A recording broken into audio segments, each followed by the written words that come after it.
Hola a todos, decidme a ver si se escucha bien.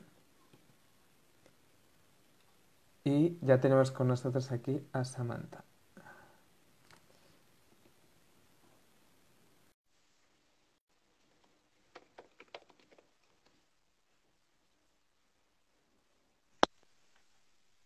Hola, Hola Samantha, ¿qué tal? muy bien. Voy a preguntar a ver si nos están escuchando bien primero de todo y Ujú, ahora ya claro. le damos. A ver, perfecto, me dicen que sí, ya está. Bueno, primero de todo, muchísimas gracias por aceptar estar este ratito con nosotros, A porque de, vosotros por el interés, hombre. Gracias. Pues bueno, primero de todo, explicar a la gente que nos esté viendo que nosotros somos la Asociación de Prensa de la Universidad Carlos III y que, claro, teníamos un montón de actos planeados para ir haciendo durante este cuatrimestre, pero claro, como con todo esto de la cuarentena, pues no hemos podido hacer nada. Y entonces estamos planeando un conjunto de directos así con profesionales del sector, como tú, y ya hemos hecho varios que se pueden ver en nuestro Instagram, como a Pablo Ya lo he Simón, a visto, sí. Gonzo y a Borja Terán y todo esto. Y entonces, eso, pues animar a la gente que si quiere nos puede seguir y también mandar pues un mensaje de ánimo a todo el mundo que todos estamos pasando ahora por una situación bastante difícil y esperamos que todo el mundo esté bien. Muy bien. Y bueno, pues hoy te tenemos aquí con nosotros, que eres Samantha Villar, periodista, escritora, presentadora de televisión. Y pues bueno, volverte a agradecer estar con nosotros porque la verdad que es un placer. Y decir a todos los que nos estén viendo que pueden ir comentando lo que quieran de lo que vayamos hablando y tal. Y si tienen preguntas, lo mismo, que al final también las responderemos. Y pues, si te parece bien, empezamos ya. Claro. Pues bueno, primero de todo, ante esta situación, preguntarte cómo llevas este confinamiento, que también te estamos viendo que últimamente estás muy activa también en Instagram con los directos de las cadenas de favores y todo esto, y si nos Ujú. podías también explicar esta iniciativa. Pues bueno, fue una de las primeras cosas que pensamos al quedarnos. Yo creo que la primera semana estábamos todos en shock, ¿no? La primera semana de confinamiento y bastante trabajo teníamos con adaptarnos a la nueva situación como para poder pensar en nada más. Piensa que yo en ese momento ya había terminado mi último rodaje justo la semana anterior. Entonces, bueno, esa semana fue de adaptación, pero al mismo tiempo de pensar, a ver, algo hay que hacer, ¿sabes? O sea, estamos viviendo un tiempo tan excepcional que puede ser muy incómodo, pero también al mismo tiempo es fascinante, ¿no? O sea, es un momento tan loco que como profesionales, por un lado como motivación profesional, pero también de interés, ¿no? De decir, hagamos algo con esta vida, esta realidad que estamos viviendo, pero también al mismo tiempo seamos útiles de alguna manera a la comunidad, ¿no? Y entonces en la conjunción de esas dos cosas fue cuando dijimos, va, arranquemos una cadena de favores, ahora más que nunca necesitamos que la gente conecte para todo lo que se necesita, porque ya empezábamos a ver ese momento crítico de falta de EPIs, de falta de respiradores, de esa locura que hemos vivido.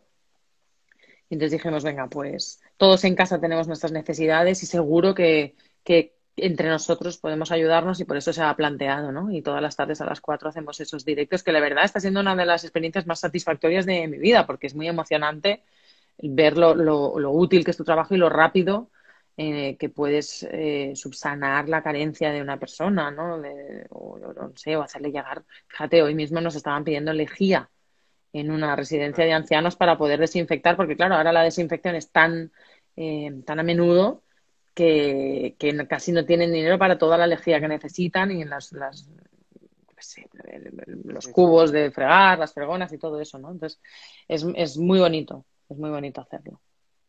Pues bueno, como decías ahora, a nivel profesional no te ha afectado mucho porque no sé si nos puedes avanzar que estabas grabando, si eran nuevos Bueno, programas.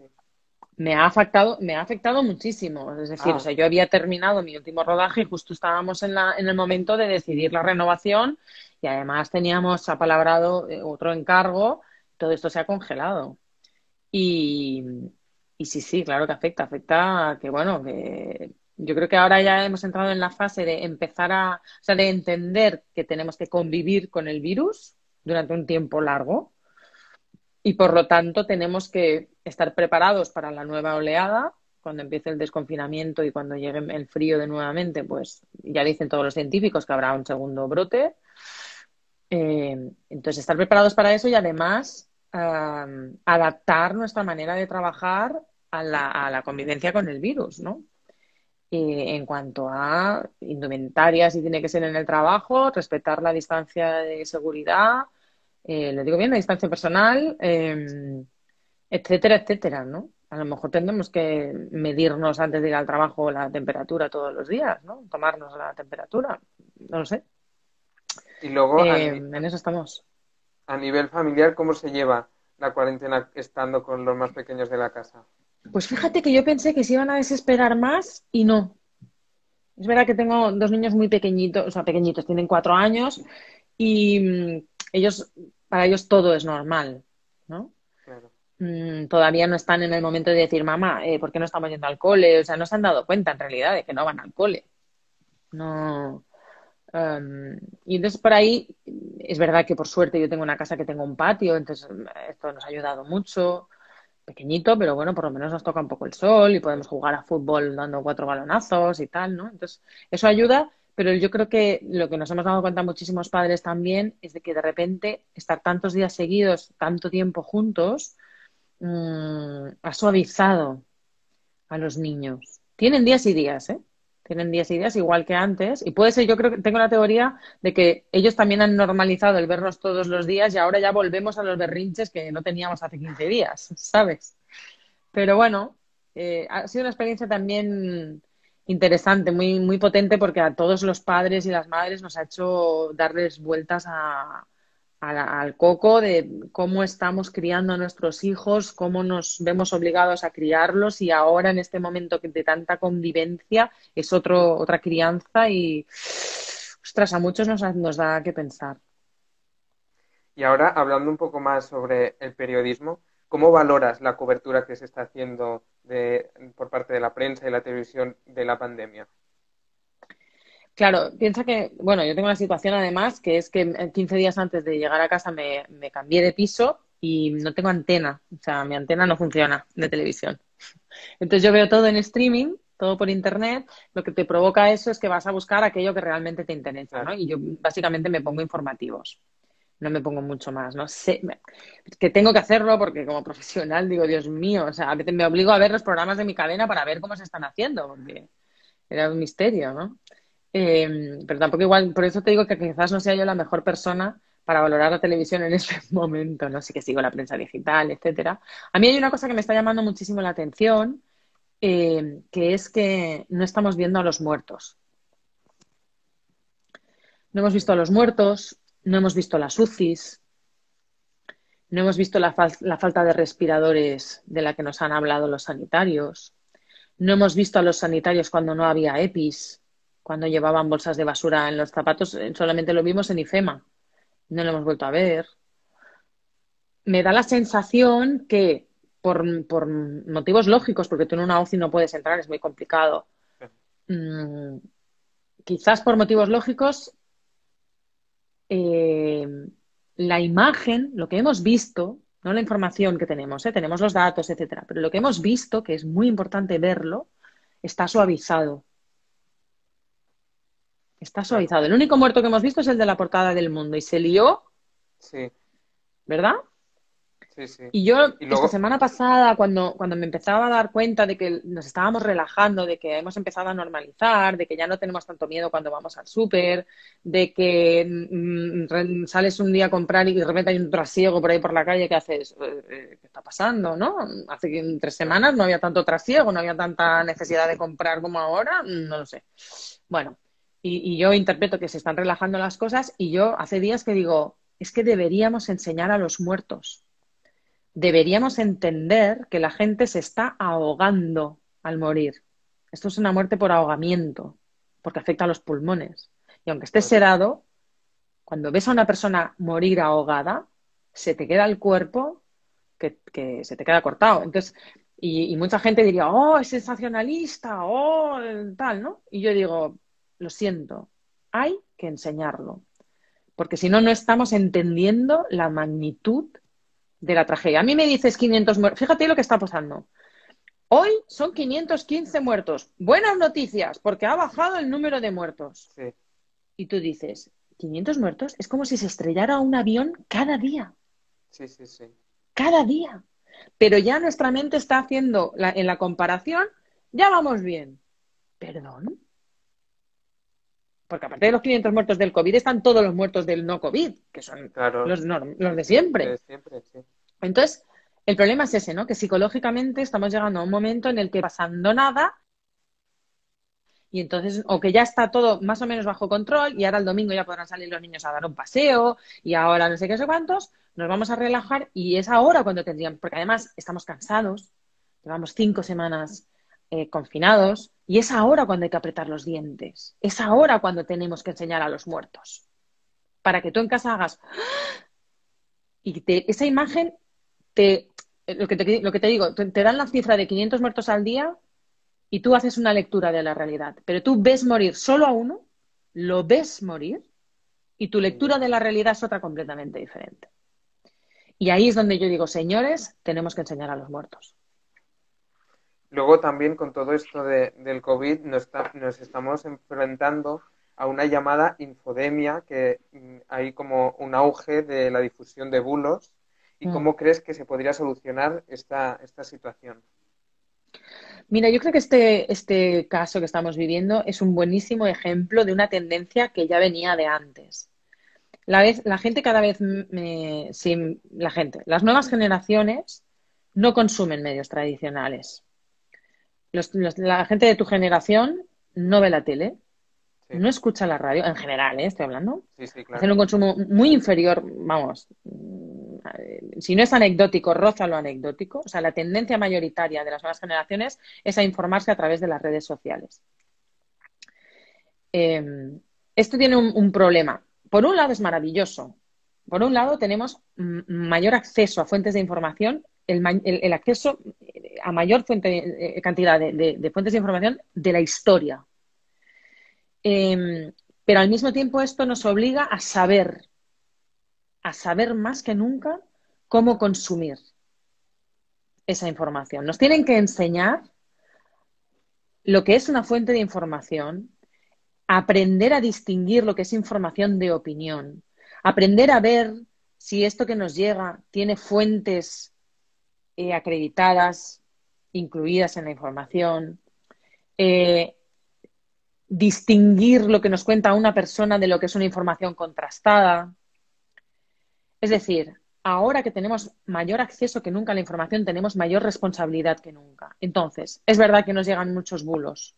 Es verdad que ese peligro está ahí y que eso no es responsabilidad nuestra. La gente que lanza el bulo no es responsabilidad nuestra, pero sí lo es cómo leemos esa información y cómo aceptamos y la incorporamos esa información. Es decir, tenemos una libertad tan grande que tenemos que aprender a gestionarla.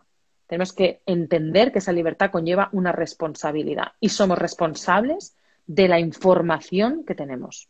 Porque ahora más que nunca tú no necesitas ver un telediario, no Claro. necesitas leerte un periódico o uno en concreto. O sea, tienes tal cantidad. Ok, ahora eres tú quien tienes que saber eh, filtrar esa información, ¿no? Y por lo tanto, por supuesto, las facultades son fundamentales, pero no solo las facultades, porque a la facultad va directamente el que quiere ser periodista o comunicador, Claro. ¿no? Yo creo que eso es fundamental en la primaria, en la secundaria, en los colegios. Ahora más que nunca nos tienen que enseñar que lo que te sale en YouTube no es lo que te trae un periódico. Y lo que te trae un periódico digital, también tienes que saber entender si tiene un sesgo o no Claro. y penalizarlo. O si no quieres penalizarlo, por lo menos darte cuenta de que tiene un sesgo, ¿no? Y ahora, cambiando así un poco de tema, queríamos preguntarte también sobre tu carrera profesional, porque muchos de nosotros te conocemos por programas de televisión como 21 días, Conexión Samantha, y Uh para -huh, muchos también han sido grandes referentes, ya no solo por los temas que has tratado, sino también por apostar por el formato del docu-reality. Y uh -huh. queríamos preguntarte cuáles crees que han sido las claves del éxito que han tenido este tipo de programas. Si lo supiéramos, lo estaríamos replicando. Nadie tiene la clave del éxito de nada. Luego, echando la vista atrás, dices, bueno, en ese momento lo que funcionó, pero además hay que Sí, tener en cuenta que esto siempre es circunstancial, o sea, lo que funciona en claro, 1998 no funciona en 2008 y vuelve a funcionar en 2018 y no sabes por qué, ¿no? Yo en mi caso creo que a mí me permiten seguir trabajando porque soy una persona muy entusiasta. Aparte de ser, por supuesto, tienes que tener una base, ¿no? De saber comunicar, de saber informar, de tener cierto rigor, etcétera. Pero además, yo creo que en el factual que nosotros trabajamos, o lo que tú llamas docu-reality, yo funciono muy bien como personaje, porque soy una persona muy curiosa y entusiasta. Y estas son dos cualidades que traspasan la pantalla en general, no porque las tenga yo, sino porque cuando tú eres una persona que tiene pasión y energía, un profesor apasionado claro. suele ser muy buen profesor, ¿no? Un amigo apasionado mola, porque te cuenta historias que te quedas ahí y tal, ¿no? O toma iniciativas que mola, ¿no?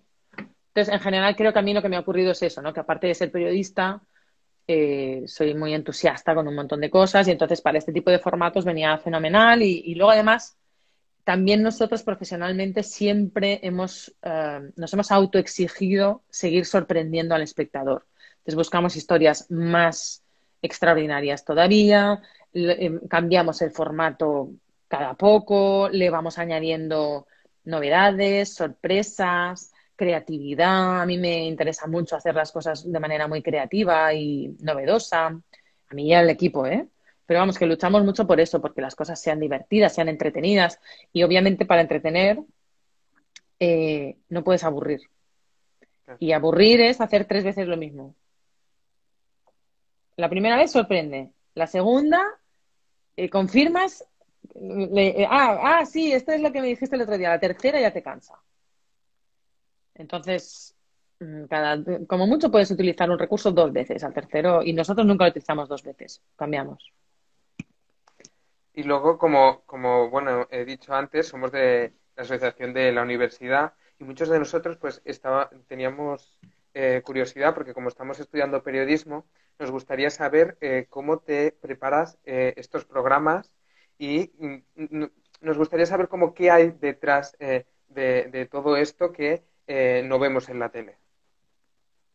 Bueno, pues hay una preparación exhaustiva. O sea, piensa que nosotros para un programa necesitamos una investigación y búsqueda de personajes aproximadamente de 4 o 5 semanas como mínimo, más luego el rodaje, más luego un montaje de otras 4 semanas como mínimo también. O sea, que al final estás en 2 meses y medio y puede ser que 3 para hacer un reportaje que se quema en una hora, ¿sabes? Y lo que hay siempre es una combinación de una historia potente que informativamente tenga un peso eh, y un tratamiento muy vinculado a la ficción. Tratamiento. Esto no significa que nos inventemos nada, no es eso. Significa que utilizamos las herramientas de la ficción, que son presentación de personaje, nudo y desenlace. ¿No? Entonces nos gusta que las historias evolucionen, nos gusta ir a buscar la emoción, nos gusta ir a buscar el entretenimiento. Entonces, por eso me veis a mí siempre, pues yo me meto en faena. Si tú haces vuelo acrobático, yo voy contigo. Si tú haces submarinismo bajo hielo, yo también me meto. Si tú cocinas el mejor chef del mundo, yo te hago de pinches. Sí. Y eso es un poco para entretener también al espectador, ¿no? Digamos que es un envoltorio en el que yo, mientras te estoy entreteniendo, porque estoy haciendo esta cosa que me sale bien, que me sale mal, que me río, que no sé qué, y a ti te entretiene y te divierte, por ahí, pum, meto las preguntas de una entrevista convencional, ¿no? ¿Y por qué haces esto? ¿Y qué reflexiones hay detrás? ¿Y desde cuándo? Y no sé qué, y todas estas cosas, ¿no? Entonces, siempre hacemos esta combinación de explicar lo que se podría explicar en un reportaje clásico, pero al mismo tiempo ir entreteniendo. Perfecto.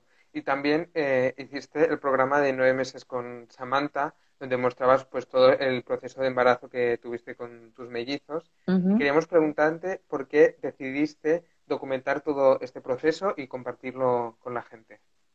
Pues esta era una historia que me venía de lejos, porque yo era muy jovencita, yo tenía 24, 25 años, y un día entré en una, lo que te digo de la curiosidad, que es muy importante. Claro, Entré en una tienda, me acuerdo que vivía en mi primer piso claro, la primera vez que yo vivía en el centro de Barcelona. Bueno, y total, que me voy a una tienda a comprar accesorios del baño. Y entro ahí en la tienda y había una chica de mi edad, 25, 26 años, embarazada.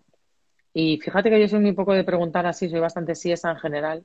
Pero ese día yo no sé qué me cogió y le digo, ay, ¿qué tal? ¿Cómo estás? ¿Cómo te encuentras? Que no la conocía de nada, por si era amable, ya está. ¿Cómo estás? Y ella me dice, mal. Y entonces yo me quedé así sorprendida de decir, esta no es la respuesta habitual a una pregunta protocolaria, ¿no? Claro.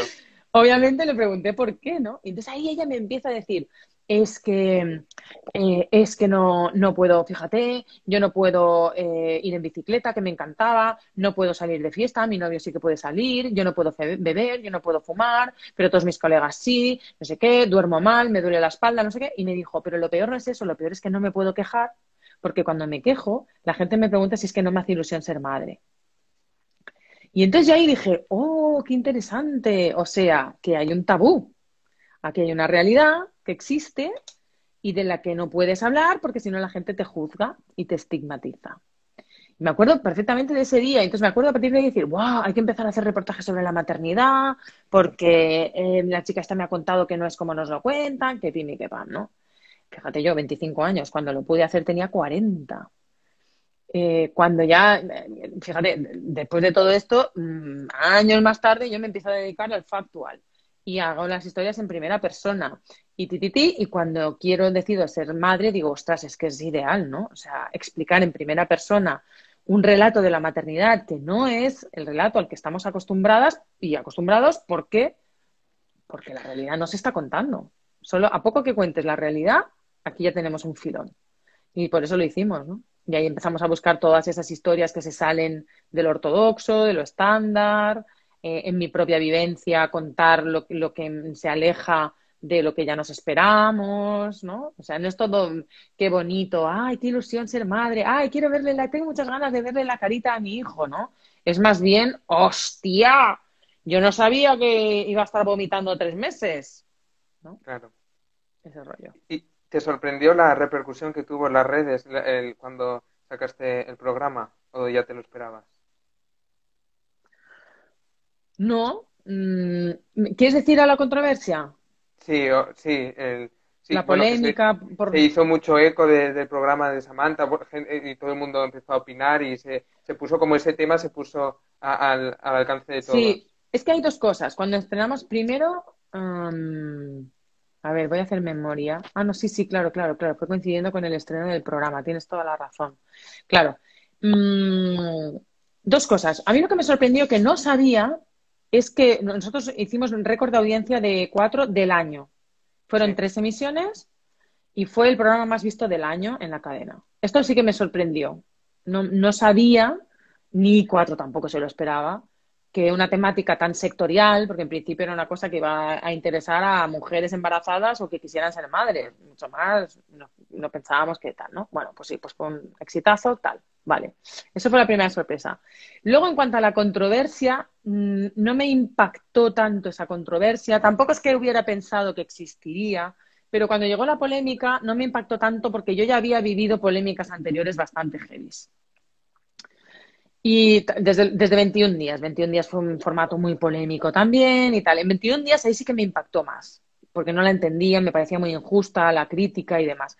Pero ahí fue cuando yo me empecé a dar cuenta de que cuando tú rompes una norma establecida o haces un discurso contrario a la narrativa general o generalizada, siempre hay una resistencia. Da igual que lo que tú digas sea de perogrullo, da igual que estés contando una verdad como un templo, da igual. O sea, hay una inercia tan establecida en cuanto a lo que se debe decir sobre un tema o lo que se debe hacer sobre un tema, que cuando tú rompes esa norma, siempre va a haber un sector que se va a abalanzar sobre ti. Entonces, no me sorprendió, o sea, no lo había pensado que podía ocurrir, no se me ocurrió que me podía pasar, pero cuando me pasó hice, ah, claro, es normal. ya. ¿Entiendes? Y ya está. Aparte también es que como, no sé, era tan básico y tan obvio y evidente lo que estaba contando que era como, me parece absurdo ponerme a rebatir que vomitar 3 meses no mola, ¿sabes? Ya. O sea, ¡oh, oh! Pobres hijos suyos que le quiten la custodia. O sea, perdón. Yo, Sí, sí. total. Entonces, por eso te digo que dije, bueno, que digan lo que quieran decir, claro. Y hablando un poco más de ti también, si no me equivoco, estudiaste interpretación. Y te queríamos preguntar si te ha ayudado en algún sentido esta formación a la hora de desarrollarte como periodista. Mira, yo creo que a veces esto, el hecho de que, y yo lo puse, eso es la primera que siempre lo he explicado, creo que a veces me ha perjudicado, porque ha habido gente que se ha aferrado al hecho de, estudió interpretación, está actuando, Ah, ¿no? claro. Para minar tu credibilidad. Creo que esto me ha perjudicado más, el hecho de que se sepa, me ha perjudicado más que otra cosa. En cuanto a lo que me ha aportado, yo creo que lo que pasa es que eso yo ya lo traía bastante de serie, ¿no? O sea, en interpretación lo que te enseñan sobre todo es a generar una emoción y plantarla delante de una cámara o en un teatro o lo que sea, ¿no? ¿Cuál es la diferencia entre la interpretación y lo que hacemos nosotros? Que nosotros no generamos emociones forzadas o ficticias. Al contrario, Claro. o sea, huimos de eso todo el rato. Primero porque yo no soy buena actriz, eso para empezar. Hice mi curso en Nancy Tuñón, en la escuela, los 3 años que hice, nunca he trabajado de actriz. Ser actriz me parece uno de los trabajos más difíciles del mundo, de verdad, ¿eh? Porque ser buena actriz, wow, es tremendo. Entonces yo soy mala actriz. Entonces yo si me pongo a actuar, sobreactúo, lo hago mal. Y entonces se nota. Y como periodista no me puedo permitir romper la credibilidad, es mi único patrimonio. Si a mí la gente no me cree, ya les puedo contar la mejor historia del mundo. La he perdido, ¿entiendes? Entonces nosotros nunca, ni con los personajes que rodamos, tampoco les hacemos actuar. Dime esto, hombre, por favor. No se puede, ¿sabes? Es como, ¿dónde vas? No. Entonces, pero, bueno, o sea, son mundos muy distintos, ¿no? En ese sentido, interpretación y factual, que es lo que nosotros hacemos. Pero sí que es verdad que cuando yo siento cosas, ahí sí que hago ¡fua! Y se las explico, las expongo delante de la cámara, ¿no? Digamos que aprendo a estar tranquila exponiendo esas emociones delante de una cámara. Eso es quizás lo que me pueda haber aportado mis estudios de interpretación. Pero también te digo por eso que es que yo lo traigo de serie. O sea, yo tengo tan poca vergüenza, tan poco sentido del ridículo y tan poco pudor que yo me pongo a llorar y me pongo a llorar delante del rey de Roma. O sea, es que me da igual quién está allí. Y si me da la alegría, me pongo a saltar de alegría y puede Claro. estar Perico de los Palotes delante. Es que me da lo mismo. No tengo. Nunca me ha importado que la gente me mire o que piensen que estoy haciendo el ridículo. Si es que me da igual, no tengo ningún sentido del ridículo. Con lo cual, yo te digo que en mi personalidad va bastante esto de lo que yo siento, te lo cuento, lo que pienso, te lo digo y chipum. Muy bien. Y además de verte en la tele, también eres escritora y el año pasado publicaste el libro La carga mental femenina, ¿Mm? donde abordas el problema de la conciliación del trabajo siendo madre y relacionando esto con el sector de los medios y del periodismo, ¿crees que este sector es muy machista? Mira, hay una cosa que me llama mucho la atención. Cuando yo estudiaba, supongo que, mira, ahora me lo corroborarás tú por si es igual ahora. Cuando yo estudiaba, el 85% del alumnado eran mujeres. ¿Ahora también? En mi clase la gran mayoría también, sí, sí. Vale.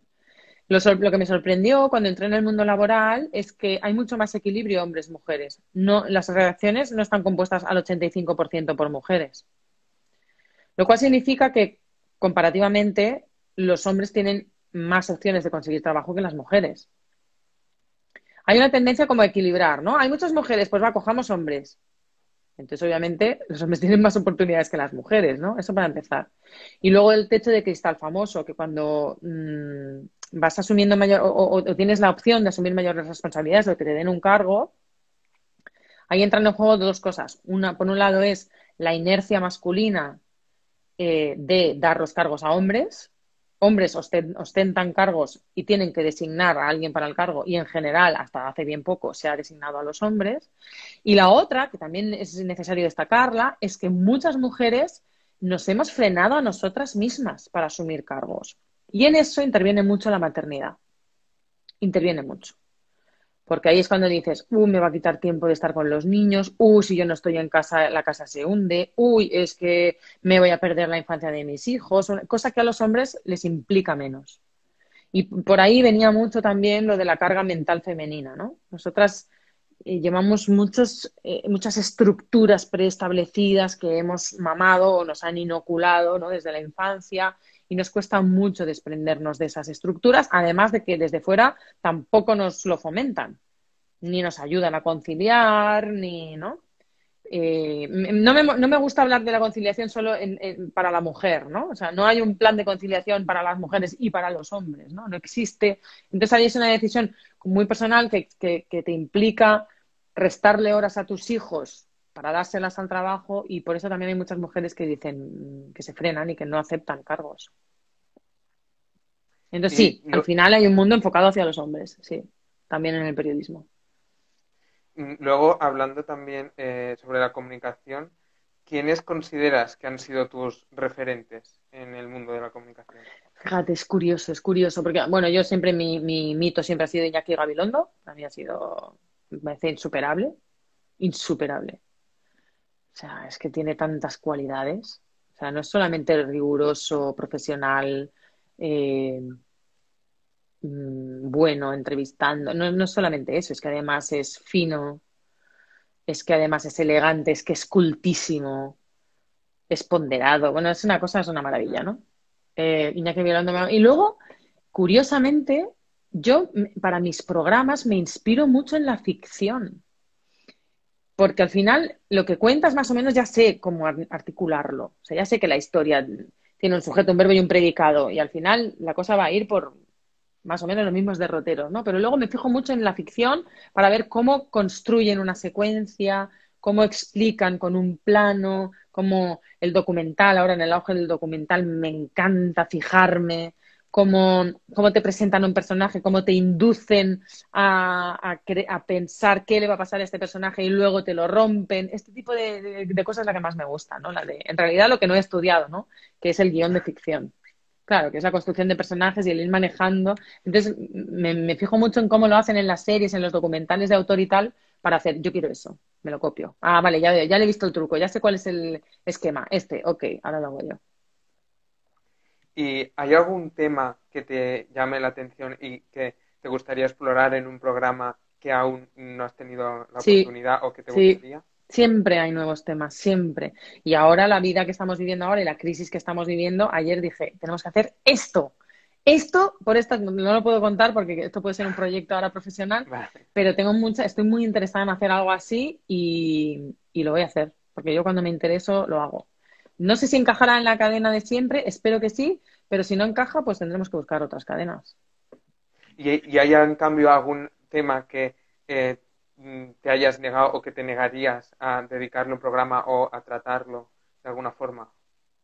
Mira, me ocurre que de la experiencia, bueno, de experiencias diferentes que he tenido con reportajes en mi trayectoria profesional, he aprendido que hay temas muy delicados para tratar en televisión, sobre todo, que es un medio muy masivo y muy para toda la familia, ¿no? Por ejemplo, el tema de las drogas. El tema de las drogas es para mí muy delicado de tratar porque a mí me gusta hacer un tratamiento inteligente y maduro de los temas. Entonces, el tema de las drogas en la televisión simplemente se puede tratar desde la perspectiva de drogas no. El consumo de las drogas es malo. Y yo, claro, si tú ves la realidad y conoces un poco consumidores de drogas y demás, te das cuenta de que hay muchísima gente que hace un consumo recreativo de las drogas y con responsabilidad, más o menos, pero con cierta madurez y tal. Y entonces haces, hombre, molaría hacer un tratamiento de esta realidad también, ¿no? De contar que hay gente que se droga y que vive una vida normalizada y que no es un yonki, ¿no? Este discurso en televisión no lo puedes hacer, porque las televisiones tienen mucho miedo a que se les acuse de apología del consumo de drogas, etcétera. Tienen como una responsabilidad al respecto, ¿no? Ni siquiera en un horario nocturno para mayores de edad se puede hacer. Ni siquiera así se puede hacer. O sí que se podría hacer, pero digamos que no se quieren someter al escrutinio del público, ¿no? Con lo cual, y como esto te hablo también de la prostitución, si tienes una visión que no sea abolicionista, y algunos otros temas así como muy polémicos, ¿no? Entonces, Yo hubo un punto en el que dije, señores, mi manera de tratar este tema es esta. Si a ustedes no les encaja, nos olvidamos de tratar este tema. Lo que no quiero hacer es caer, a mí me parece un tratamiento reduccionista y un poco pueril, esta cosa de drogas, no. La prostitución siempre es una esclavitud y siempre están obligadas. Cuando yo conozco a gente que no lo está, ¿no? Eh, ¿Sabes? Entonces hago, si no puedo contar la realidad, prefiero obviar el tema. Muy bien. Y ahora ya yendo a acabar, mañana es el día de San Jordi y el día del libro, y también nos Ujú. preguntamos si hay algún libro que te guste mucho y nos quieras recomendar para disfrutar esta cuarentena. Pues os recomiendo los míos.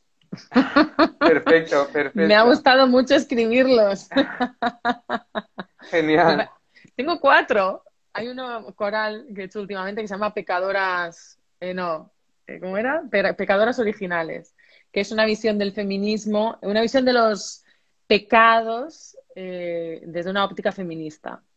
Y es muy interesante. Pues genial, nos Mira, lo ¿ves? apuntamos. Ya empieza por aquí la cosa. La prostitución es violencia machista, digo, ¿ves? Sí, ya lo sé. Yo cada vez que digo, ya, pero yo conozco a chavalas que les encanta tener pasta, chavalas, ¿eh? Que empezaron con la promiscuidad y cuando se dieron cuenta de que dijeron, hostia, si este tío encima me tiro a este tío y encima me paga, venga, bien sobre hojuelas, ¿sabes? Y esto existe, ya sé que es muy minoritaria, pero existe. Entonces, si no puedo contar esa parte de la realidad, prefiero no hablar de ese tema. Muy bien. Pues ahora respondiendo a ver algunas preguntas que nos están haciendo a través del directo. Ay, Nos perdona, pregun- Pecadoras Capitales se llama el libro en el que, mira, es verdad, te he dicho originales, no, Pecadoras Ah, Capitales, vale. de los pecados capitales, sí, sí, sí.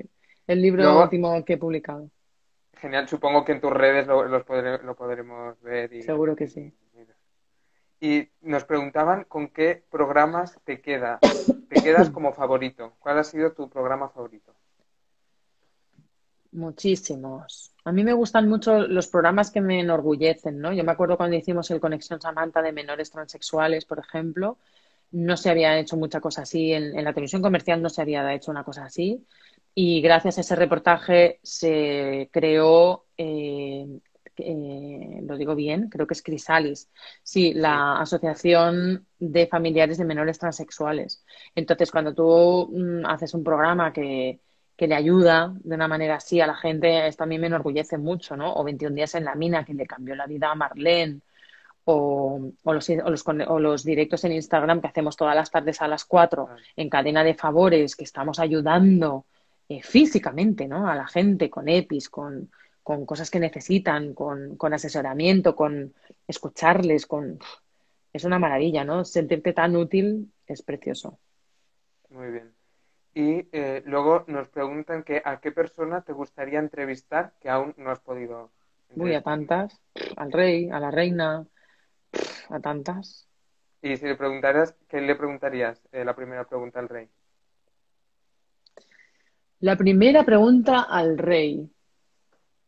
¿Usted entiende que haya gente?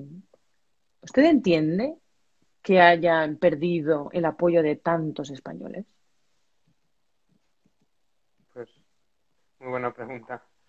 Y luego también, ya la Gracias. última, nos dicen que cómo te sentaron sentimentalmente esas críticas sobre el tema del tabú del embarazo. No, esas emocionalmente no me impactaron, la verdad, porque en eso es como si me dices, es que yo te digo, el cielo es azul, y tú me dices, no, es verde, y yo te hago, perdón, ¿sabes? O sea, pues no sé, yo es que lo veo azul, entonces tú dime verde, pero es azul. Entonces me lo tomé un poco así, ¿sabes? De, ajá, ajá, ajá, pero tías, ¿tú no ves la realidad? ¿O te debe cuidar el niño tu madre? Porque no me jodas, ¿sabes? O sea, Sí, sí, bueno, entonces no, esas no me afectaron. Me afectaban muchísimo más las de 21 días, cuando decían, es mentira, no rueda 21 días y todas esas cosas. Y yo hacía, ¿cómo tienen tanta cara dura? Porque es tan fácil, o sea, es muy fácil, si te fijas, todo el mundo critica. Yo siempre he dicho que cuando algo, tú sabes si algo es fácil o difícil por la cantidad de gente que lo hace, ¿no? O sea, correr los 100 metros lisos en 9 segundos y medio es muy difícil, lo hace muy poca gente. Criticar es muy todo el fácil, mundo. por eso lo hace tanta gente. Entonces, entonces claro, yo en 21 días hacía... La crítica más fácil es la que no tiene ninguna base. Es mentira, no está 21 días rodando. Y yo, que me había pasado mis 21 días rodando, hacía... ¡Ah! Y este señor puede salir en un periódico o en una tele o en tal diciendo que esto es mentira y no pasa nada. ¡Ah! Claro. Entonces a mí eso me dejó estupefacta. Decir, hostia, tú puedes salir en televisión diciendo cualquier memez y no pasa nada. Cualquier bulo y no pasa nada. Cualquier opinión infundada y no pasa nada. Y nadie le exige que demuestre lo que opina o lo que dice. Claro. Y es como, bueno, ¿en qué te basas para decir que esto es mentira, no? En la nada. Ah, fenomenal. Pues nada, venga, hasta luego. Entonces, lo que pasa es que ahí ya aprendí, ¿no? Y fue, bueno, ok. Pues hay gente que se equivoca y vas a tener que convivir con el error humano y ya está. Perdónalo y para adelante. Pues sí, mejor tomárselo así. Y ya para acabar, durante todos los directos que estamos haciendo estos días, siempre estamos haciendo como un juego que el invitado anterior tiene que dejar una pregunta para el siguiente. Ah, Y venga, ¿y cuál es el entonces, siguiente? bueno, primero, a ver si nos puedes responder la pregunta que nos dejó Joaquín Reixa, que es Ah, un influencer y instagramer, ajá. que nos preguntaba qué es lo más difícil que has tenido que hacer esta cuarentena. Lo más difícil que he tenido que hacer esta cuarentena. Mm.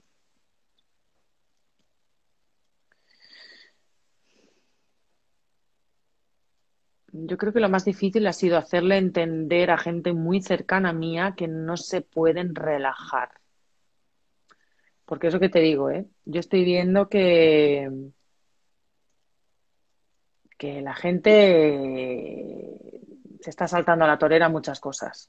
Y de Claro, repente decir, esto en mi presencia no lo hagas, ¿sabes? sí, sí.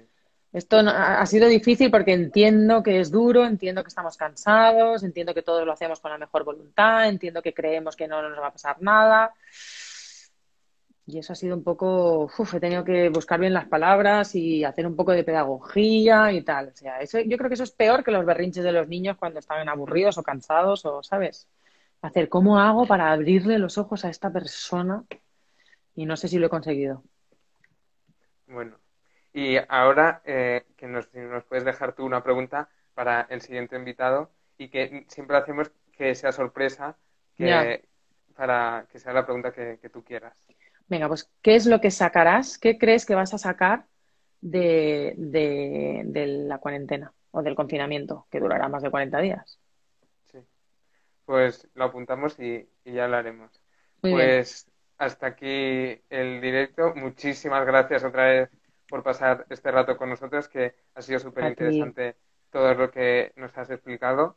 Muchas Y bueno, gracias. decir a todo el mundo que seguiremos haciendo directos estos días, que nos podéis seguir en Twitter y en Instagram, que además en Instagram subimos también un recopilatorio de noticias diarias cada día. También, como decías tú, porque ahora muchos de nosotros nos informamos por Instagram, por Twitter, pues también para poner un poco de noticias.